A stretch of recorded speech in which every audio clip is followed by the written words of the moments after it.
Hi guys, and welcome back to the channel. Okay, guys, we're going to be seeing a video today, and this is titled "Why Turkey Will Dominate the Decades Ahead." All right, guys, this is a recommendation. So, without further ado, please subscribe and let's get right into this.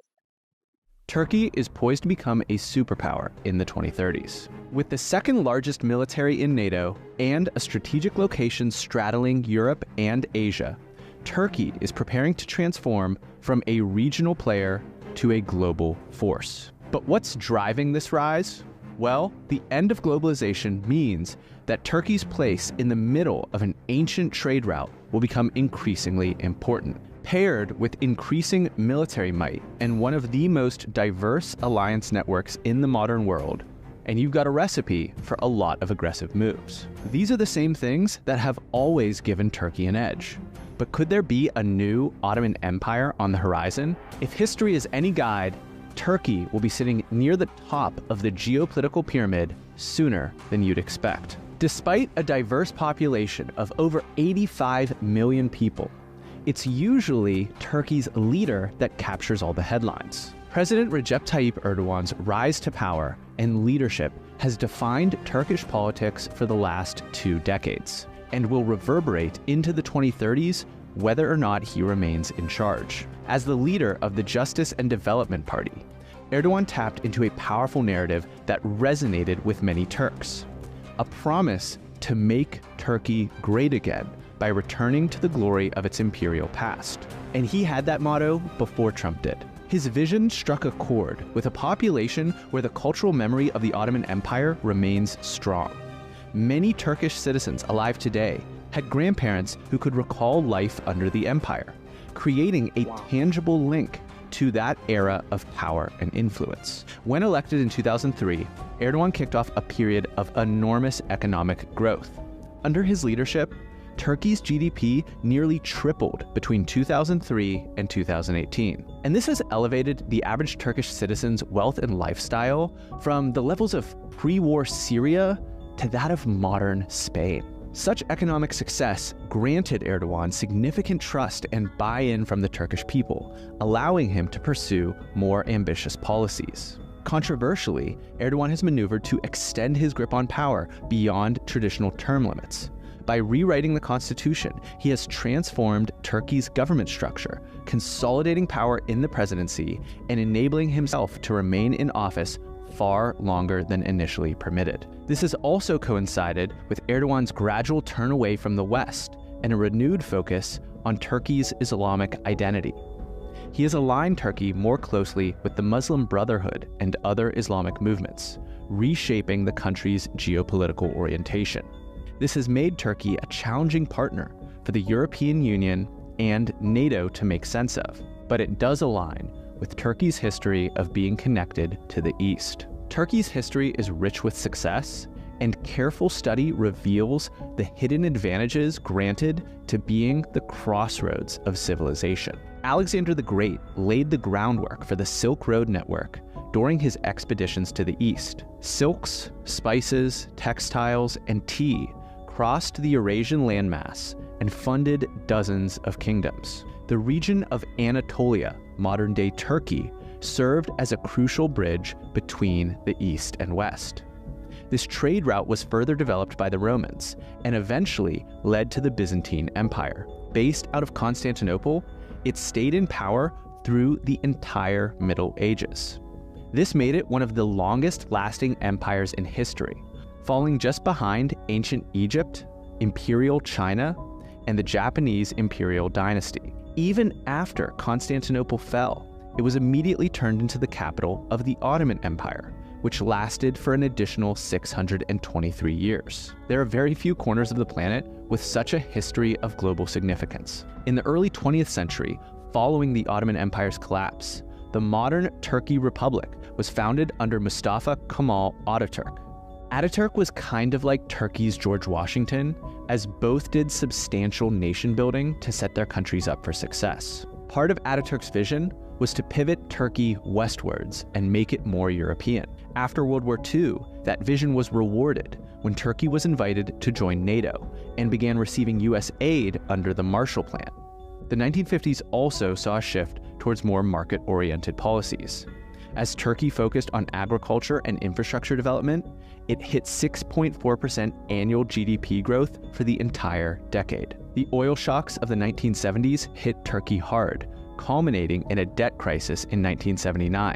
In 1980, Turkey implemented a major economic liberalization program, moving towards an export-oriented model that led to rapid growth, with GDP expanding at an average of 5.8% per year. However, in the 90s, Turkey experienced multiple financial crises, notably in 1994 and 2001. The 2001 crisis was particularly severe, with GDP contracting by 5.7% and inflation nearing 55%.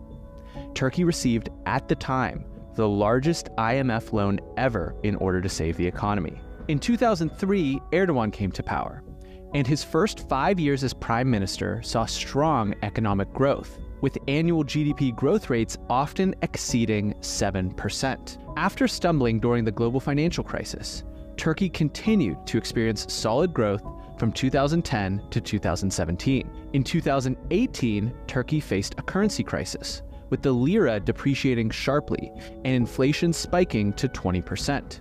Today, Turkey continues to grapple with high inflation, which reached 85% in 2022, the highest in 24 years. Yet the devaluation of the Turkish lira is opening up some very interesting economic opportunities. Turkey's path to becoming a dominant force in the 2030s is paved with one of the more complex economic landscapes in the modern world. At first glance, Turkey's economy appears to be on shaky ground. The country has been grappling with high levels of inflation since the early 2010s, a problem that stems from unorthodox monetary policies. Erdogan spent years highly resistant to raising interest rates. Most central banks and financial policymakers will increase interest rates in the face of inflation. An interest rate is just the cost of borrowing money, so raising rates makes money more expensive. When rates go up, this slows consumer demand. Imagine if the interest rate on your credit card, mortgage, and car payment all went up at the same time, while the bank simultaneously gave you more for having money in your savings account. You'd inevitably spend less and save more. Well, Erdogan didn't like that. He instructed the state-owned banks to continue lending to the domestic economy. This was partially because property developers and real estate investors in Turkey are some of his most ardent political allies. So keeping low interest rates has led to currency devaluation, assets rising, and a decline in foreign investment. This also drained Turkey's foreign exchange reserves, as it required more lira to buy goods abroad. But after 5 years of punishment, economic policy is beginning to normalize. The central bank raised its policy rate by over 41% in just 1 year. That's a jump from less than 10% to 50% interest rates. This should stop inflation, but it leaves Turkey in a unique position. Turkey's debt to GDP ratio is around 29%, which is really low relative to the rest of the world. The Germans are notoriously fiscally conservative, yet their debt to GDP is 60%. India is 83%. The US is 123%. And Japan's is 263% of GDP. Simultaneously, the devaluation of the lira makes Turkey a potential global manufacturing powerhouse, capable of competing with established industrial giants. It currently ranks in the middle range among countries for value-added manufacturing, but has seen steady growth in its manufacturing sector for over a decade. The country has emerged as an upstart in automotive manufacturing, leveraging its unique combination of skilled yet affordable workforce and strategic geographic location. Similar growth is happening in textiles, electronics, machinery, and food processing. This industrial prowess positions Turkey as an attractive alternative in a world looking to diversify its industrial base out of China, given its escalating tensions with the US and EU. The currency devaluation will also juice the return of another pillar of Turkey's economy: tourism. Prior to 2020, Turkey was one of the world's most popular tourist destinations. In 2019, the country welcomed 51 million international visitors, outpacing major tourist hubs like Mexico, Thailand, Germany, and the UK. As global travel recovers, Turkey's tourism sector is poised to once again become a significant contributor to its economic renaissance. That means a consistent flow of visitors, euros, and dollars into Turkey.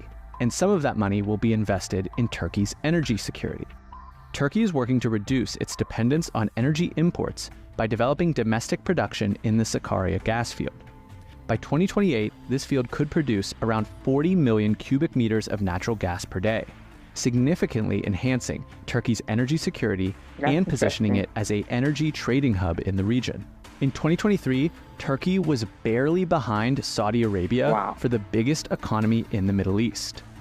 I expect it to be number one before 2030. In recent years, Turkey has embarked on a bold new strategy, moving away from its traditional use of soft power and embracing a more assertive foreign policy stance. At the heart of Turkey's new approach is the Blue Homeland Doctrine, a concept that has become central to the country's maritime ambitions.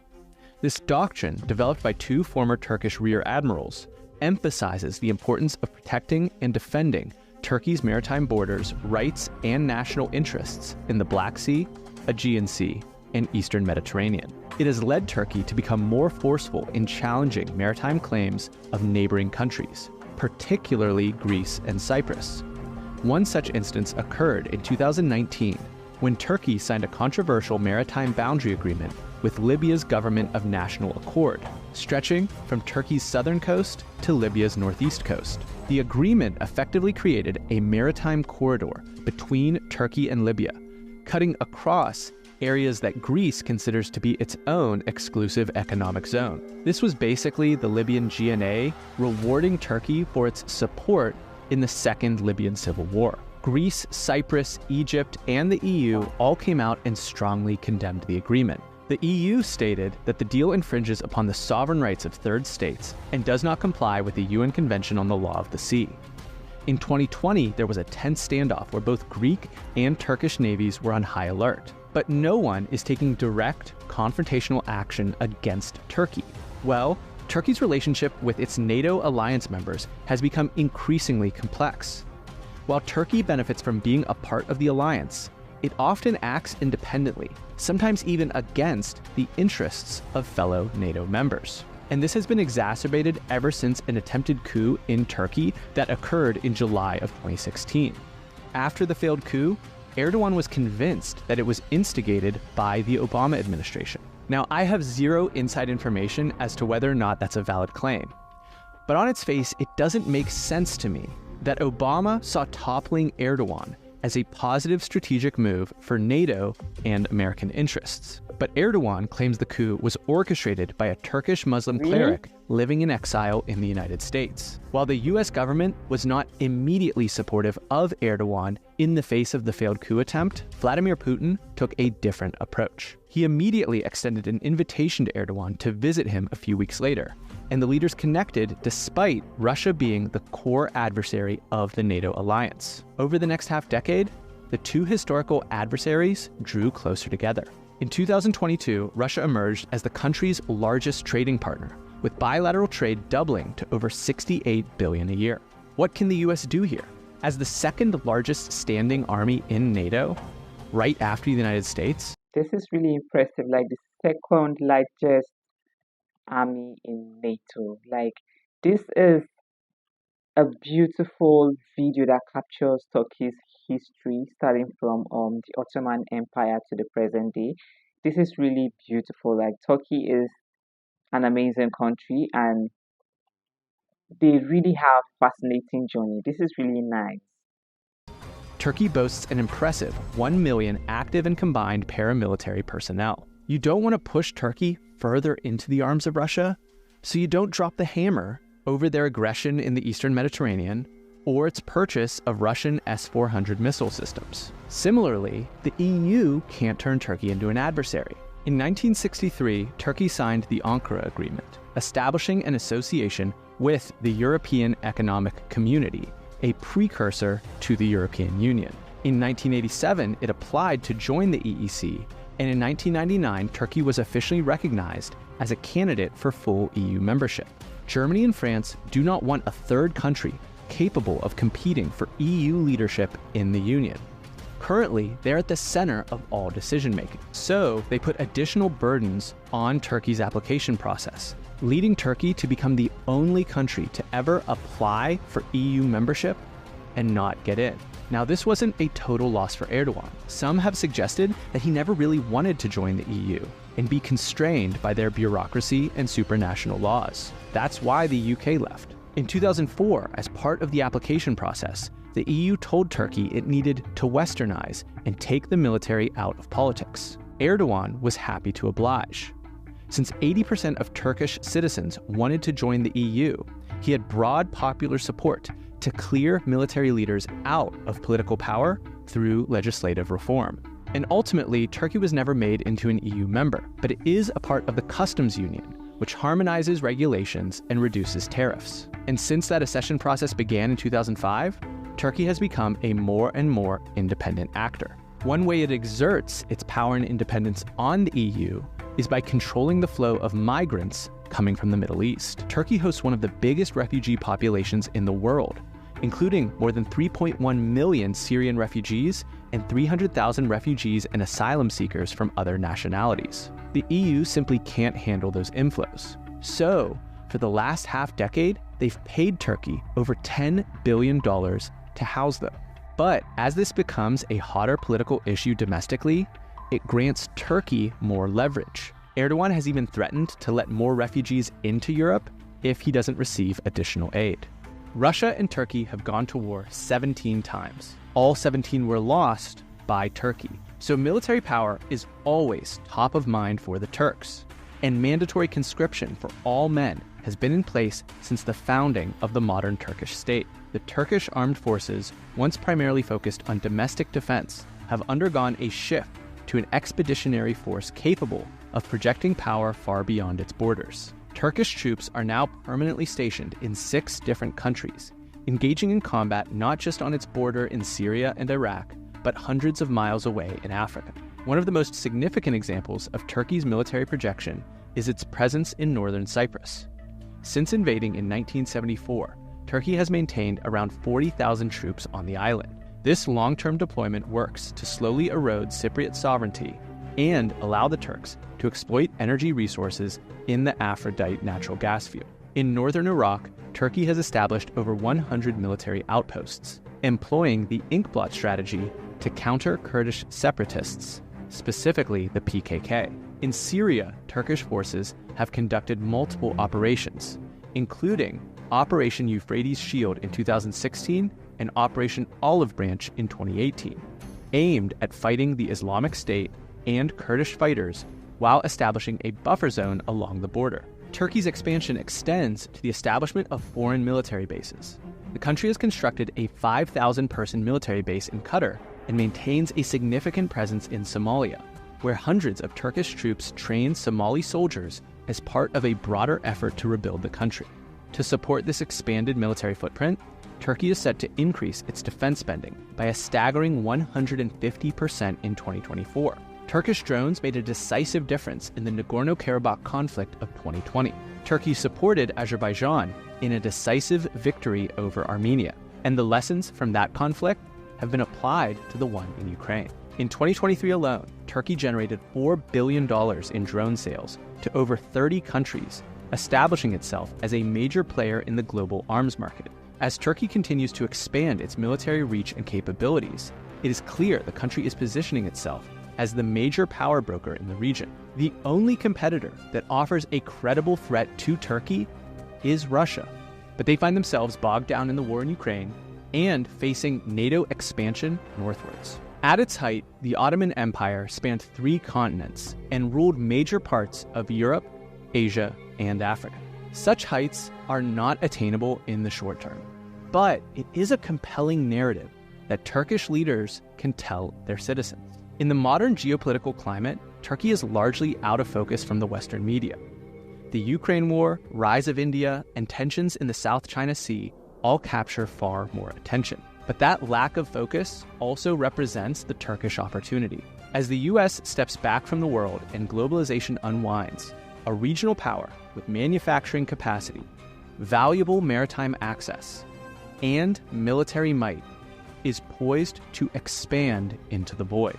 We will be watching the rise of Turkey closely on this channel. We recommend that you do the same, and watch our video on the rise of India next. Okay, this is indeed an interesting video, an interesting backstory of Turkey and the present Turkey as well. Okay, this is indeed beautiful. This video is from Aaron Aaron Watson. All right, you can go to the channel. He has amazing videos. Okay, thank you for recommending this.